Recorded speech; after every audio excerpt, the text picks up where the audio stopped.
নদীতে ভাসিয়ে দেওয়া হয়েছে অনেকগুলো মানুষকে। এইগুলি যখন আমরা আপনি যোগফল দেখবেন তখন দেখবেন যে 1400 থেকে বেশি হয়ে যেতে পারে। জাতিসংঘের যে প্রাথমিক একটা রিপোর্ট ছিল যে 1400 শহীদ, আমরা আমাদের ইনভেস্টিগেশন আমরা ধারণা করছি যে শহীদের সংখ্যা আরো বেড়ে যেতে পারে। আমাদের যে 834 অথবা পরবর্তীতে আরো 8টি লাশ, প্রায় 865টা আমাদের ইতিমধ্যে শনাক্ত হয়েছে।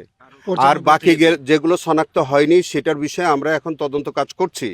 তারই মধ্যে আজকের 114টি জোরাইন কবরস্থানে, নারায়ণগঞ্জে, মাতোয়াইলে এবং মুন্সিগঞ্জে, সেখানেও আমরা শনাক্ত করার চেষ্টা করছি সেখানে কতগুলো লাশ আছে এবং সেইগুলি বা জুলাই শহীদ কয়জন, এইটি আমরা এবং নদীতে ভাসিয়ে দেওয়া হয়েছে কতগুলো, এইগুলি যখন আমরা আপনি যোগফল দেখবেন তখন দেখবেন যে 1400 থেকে বেশি হয়ে যেতে পারে।